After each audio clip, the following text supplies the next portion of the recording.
Welcome home. This is the Irish Roots Cafe, where every day's a holiday and there's always room for one more. Come right this way. Have a seat with me today in the corner booth celebrating episode number 127. Sweeney clear the floor. Katie bar that door. Molly put on another pot of Irish coffee and bring out the Irish dancers. It's time we get this show on the road. We've got another full house today, not a chair to spare. I'm Mike OLaughlin, your host, and you can reach me on my webpage at irishroots.com, and you can check out the written show notes on my blog, and that could be helpful because we have links there. You can just click and go to the subject I'm talking about, and sometimes we sneak a few little extra things on there too. So it's best to try to check them both out and see which one you like, or maybe even both. And remember, you can phone 816-256-3360. Leave any message you like or a recording of your family search. Try it, you'll like it. Now, among today's topics, number 1, Shannon is the Irish family name of the day. What about Muhammad Ali and Paddy Monaghan? How many people know that story? Searching for Moloney, Henaghan, and O'Donoghue, or that could be Henaghan. Number 4, Irish history broadcast in preparation. Number 5, 100-watt light bulbs banned in Ireland. Number 6, translate your page into Irish. Number 7, Nova Scotia records online. And number 8, Fitz names in Ireland. Well, now it's time to move on to the notes for the week, see what's been happening around here. I guess number 1, we've been recording for the last several weeks the first episodes or the first chapters in our in some of our audio books. Now we're starting up the recording the history segments with Peter Adams, sort of our hedge master. He's going to join us for this project, and it's going to be a big one. We plan to get at least 100 chapters completed, and that's 100 stories or 100 pieces of Irish history or biographies or stories about particular items in Irish history that you might be interested in. And that would include genealogy things and immigration and the Great Famine. And it would also include things like the Easter Rising and people like De Valera and Collins. And we can go all the way back 1,000 years or so and start talking about Brian Boru. But we're going to have a full line of things that you can just click and listen to, or you can get them on CD by book. That's going to be fun. Ancient and modern history. So now's the time to let me know if you want to see some questions answered about any aspect of Irish history. We'll give it a try. So drop me a line, send me an email, or leave a note on my phone line, and we'll put that in our list of subjects to do. Now, number 2, we're just finished up Missouri Irish, the audio book version. And that's Missouri Irish, of course. We've had that on here for several weeks, some excerpts. And that was the first book ever done on the Irish in Missouri, or the Irish in Kansas City for that matter. It's also got a lot on St. Louis and just Missouri at large. So it's going to be another good one. And I've got a link on the blog to the hardcover to show you what the contents are like. But either way you go, you won't be disappointed. Number 3, we have a question here from Lori Wells, and it came in on our fan page on Facebook. Boy, it gets confusing, doesn't it?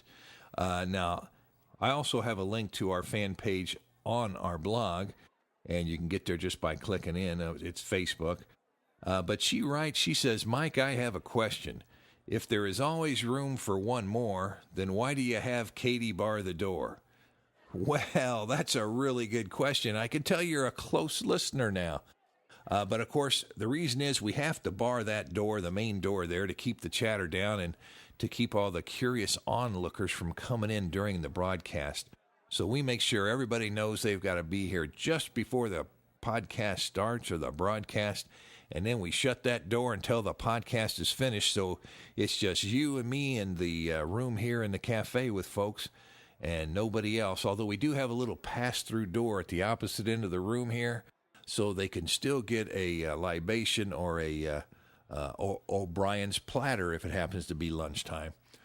We can do this just about any time of the day. It's when the time hits me, and it's when we've got the energy to do it, if you know what I mean. So barring that door, just keep some of the noise from that rowdy crew that are sitting out there on the veranda making all kinds of trouble. And I guess the last thing would be IrishCentral.com is going just fine. We've got the blog started up on there, and some more things are going to appear there shortly regarding some of our work, so that'll be great. And you know what? It's about time to move on. We're going to do our beginning Irish family history search and book of the week right now.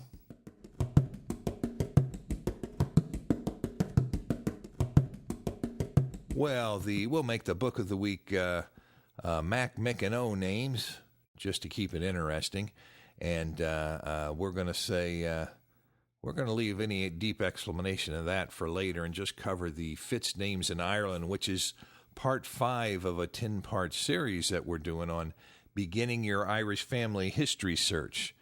Now, Fitz names in Ireland, that would be variant spellings of names with the prefix would start with F-I-T-Z or F-I-T-S or F-I-T-T-S or F-I-T-C-H, and they would all represent basically the very same name. And what can you do with those names? Well, you know, any name like Fitzgerald, you can drop the Fitz from the front of the name, and it would just become Gerald. So if you were reading through records, you might see Gerald instead of Fitzgerald and not have any idea that was your family if someone made the error or just accidentally cut it off there. And you know, I've noted earlier that's the same thing is true with Mac or O on so many Irish names being dropped or added at will. I don't see it happening quite as often with the Fitz name, I don't think. And, of course, Fitz is nowhere near as popular in Ireland as Mac or O. But it can sure be dropped in some cases, too. I've seen it a fair amount of time. So just remember, Fitzgerald could become Gerald. And, you know, some people, of course, just like MacDonald, somebody could drop the Donald and just become known as Mac. Well, somebody named Fitzgibbon could just be called Fitz. And you can spell it any way you like. So somebody with a nickname of Fitz, you got to end up guessing which Fitz name they might have been. Very interesting. And, you know, there's a lot of hidden Fitz names like that. Now, what kind of names might have had the Fitz prefix, so to speak, before them? Well, there's several. I'll mention them here. Now, I ran into these when I was writing the book of Irish Families, Great and Small. And when I was in the F section, I started to collect all the F names I could, which, of course, included Fitz and all the different spellings of it. But names like Henry could be Fitzhenry, David, Edmund, Gibbon, Harris, Hugh, Fitzhugh. You know, there could be a Fitzhugh, Fitzsimons, James, John, Martin, Morris, Nicholas, Patrick, you know, Fitzpatrick, Fitzphilip, Richard, Simmons. Ooh, Richard Simmons. Fitzrichard or Fitzsimmons, that is. And, of course, Simons or Fitzwalter could just be changed to Walter. Or Williams, Fitzwilliams. So that gives you a good idea of some of the names that could have been hidden behind that old Fitz. But you know what? Sometimes when I talk about this, you know, I posted the video on Irish names and mentioned Fitz. And somebody wrote in on the comments and said, well, you don't know what you're talking about. Fitz isn't an Irish name at all. And I'm sure they were trying to say that the Fitz prefix came into Ireland with the 12th century Norman invasions. But I try to gently explain that sometimes those people that came in with the invasions ended up becoming more Irish than the Irish themselves. So, you know, just because the same rules apply to Fitz as we've given to Mac, Mick, and O, doesn't mean they arrived in Ireland at the same time, or Fitz was not taken from the Irish language as Mac, Mick, and O were. So I'm thanking all you few zealous souls out there that remind me, and that just keeps me on my toes. Just remember that after 800 years, that old saying might apply, and that saying was, Many of those who came to conquer Ireland settled there, and they ended up becoming more Irish than the Irish themselves. So the question was, who conquered who? Well, that's going to do it for this segment on the Irish family history, beginning the search. And next week, we're going to say a little bit about the using the 1659 census of Ireland to find your family. And let me see, one last note, just to tell you once again, we're still using a blog reader and a podcast. So those are two audio versions of this broadcast, just to see what's going to happen. And the blog reader is computer-generated voice, and the podcast is my voice. So if the voice sounds a little too perfect, then that wouldn't be me. What else we got coming up later on this podcast? You can now get your web page translated into Irish, and it looks like it's free, too. What a deal. But we'll have more about that later. Now you know what time it is. Time to raise our eyes skywards, give thanks, and ask for help. Here are today's Magnificent Seven.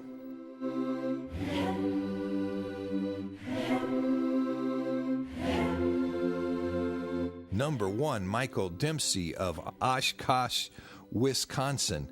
Your Kings and Queens County, Ireland genealogy book has shipped. John O'Shea of State College, Pennsylvania.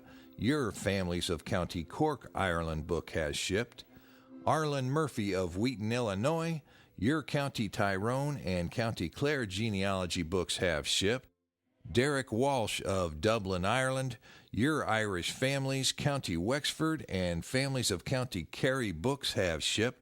That was a nice order. Thanks, Derek. Number 5, Maureen Moloney of Wakefield, Massachusetts. Welcome as a new member.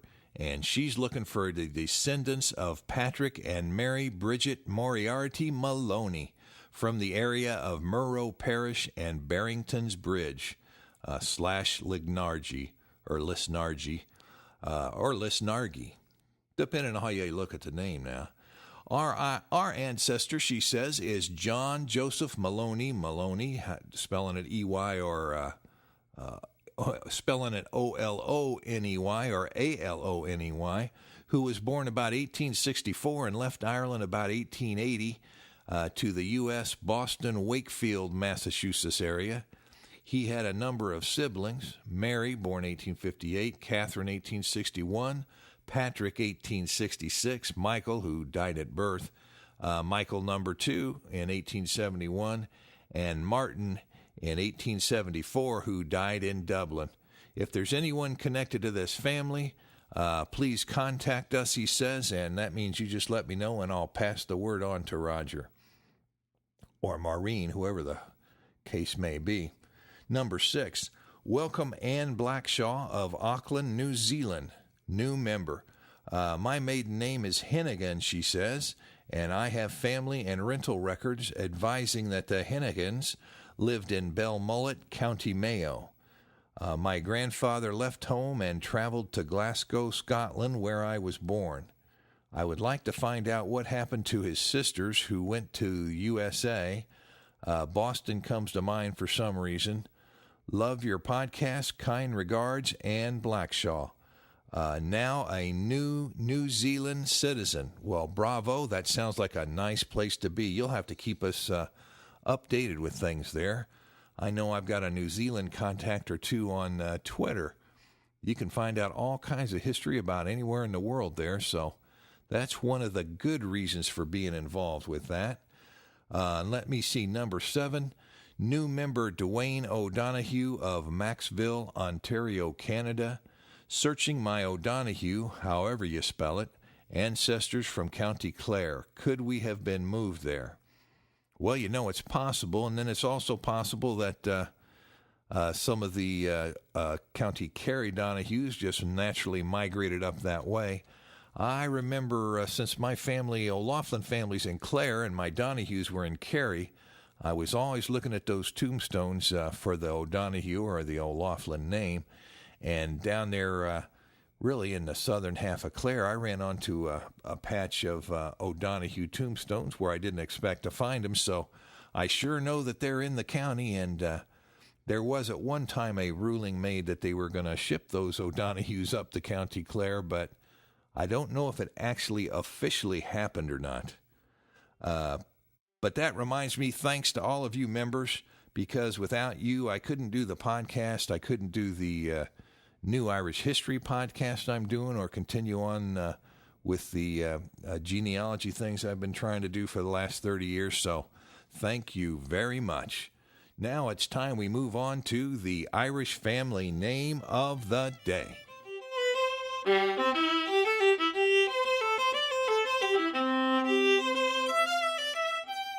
Well, the Irish family name of the day is Shannon, and it's in honor today of Marcia Hogan of Worcester, Massachusetts. And related spelling of the names can be Shanahan or Gilshannon or Shannon or Shanahan or Mac Shannon or even O Shannon.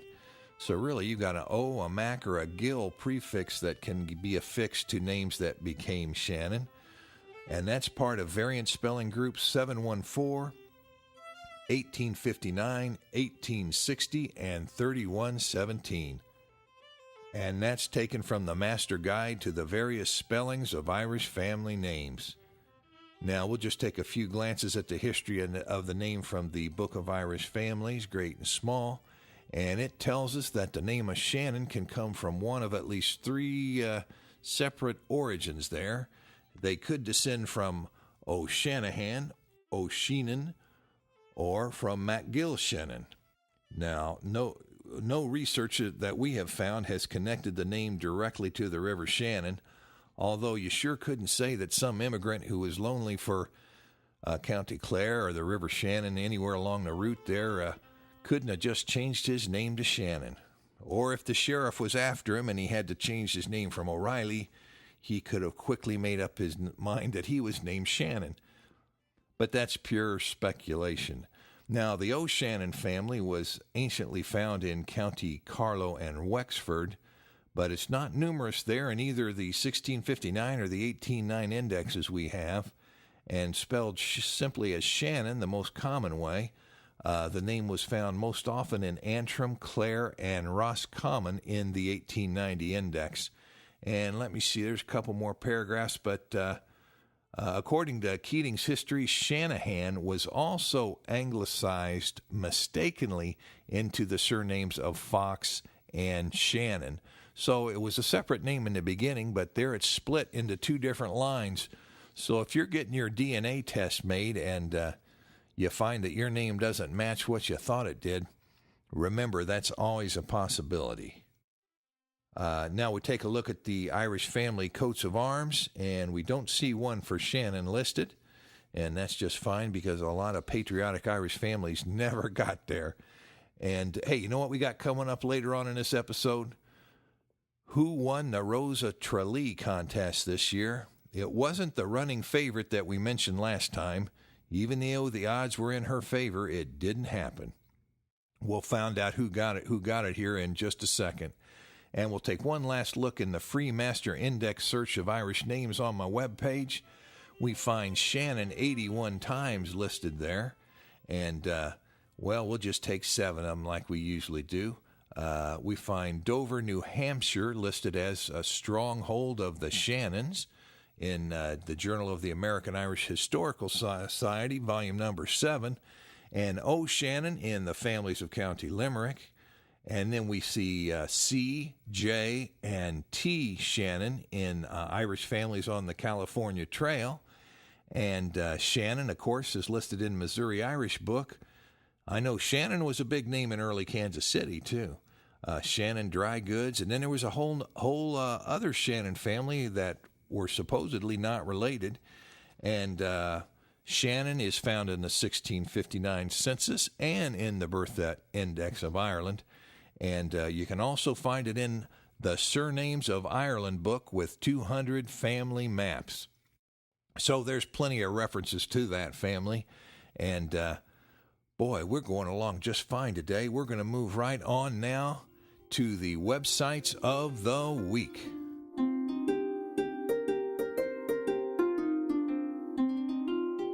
Well, number 1, Nova Scotia records are now online at novascotiagenealogy.com. Have that link on my blog. And number 2, Shannon Genealogy, genealogical record and memorials of one branch of the Shannon family in America with a search index. Well, that's good. So you can click right that on my blog and go right to it. Number 3, got a little note here talking about the Michigan Irish Festival from September 18th to 20th, and that's in Muskegon, Michigan, it looks like. Got a link on the blog. It's at michiganirish.org. Number 4, we've got a little video there of Muhammad Ali in Ennis County, Clare. That's interesting to see. Him sure enjoyed himself over there. I understand the folks in Ennis gave him a little award ceremony, and he had all kinds of fun. Well, now you know what it's going to be next. Everybody's favorite, the last segment, Curious News and Notes.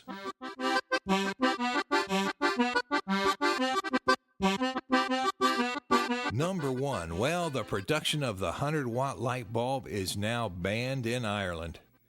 Next year, the 75-watt light bulb is banned, and the 60-watt will be banned in 2 years. In 2012, the 40-watt light bulb is going to be banned. And all that's for real, but I'm trying to think what they're going to ban next. I think they might could they ban refrigerators? That uses up a whole lot of energy. Or they could ban dryers. That uses a lot of electricity. Boy, they get right down to it. We could all be living in tents again. But I'm sure they all know best. Number 2, it's a baby boom in Ireland, the most born since 1896, and Jack and Ava are given as the most popular names last year, but they're in the middle of a baby boom. Number 3, Muhammad Ali is touring the UK and Ireland to raise money for Parkinson's disease, and you know, he met Paddy Monaghan there, and Paddy's a bare-knuckle boxer, and he struck up an acquaintance with Ali in 1963, and it's lasted right down to the present day. And he says if Ali's in the country, he'll just go over and say, tell him Paddy's here, and they let him come on up. So that's a fine thing. Now, Ali descends from Abe Grady of Ennis in County Clare, and he recently visited there, as I mentioned earlier, and we've covered Abe Grady and that, gosh, going back 20 years or so, I think it is. So that's a good old story. Number 4, it was the wettest summer since record began in 1866 at Valencia Observatory in County Kerry. But you know, elsewhere in Ireland, some parts had the sunniest days on record ever. So I tell you, you've got a lot of contrast there in Ireland this year, a strange weather year. Number 5, Google can now translate web pages into the Irish language. And you can do some hunting around there on Google to find it, or click on the link in my blog, and that's at translate.google.com. And number 6, Charmaine Kinney, born in County Kildare, and the London Rose entry has become the 50th Rose of Tirali. Well, bravo, and we took that out of the Irish Times, so we've got a link on the blog for more information there. That's going to do it for today. Remember to send your comments by clicking the contact link on our webpage at irishroots.com, or send by mail to our American address, the Irish Roots Cafe, Box 7575, Kansas City, Missouri, 64116. Leave your message or report on things in your part of the world, and you can leave a message on my recorder at 816-256-3360. And yes, I'm on Facebook, and we've got a fan page on Facebook, and I'm on MySpace and Twitter, and of course on my homepage, and we've got Skype too. I've just done some interviews. That's right, I just did a interview with Cindy's Writing. I'm going to be on Internet Genealogy Magazine, I think. That's assuming they take the article. They might look at it and say, well, who's this fella? I never heard of him before. And the whole thing could get nixed. but I'm sure if anybody can put it through, Cindy can. That was a great interview. Well, remember, we're open to all, but members get first priority, and away we go.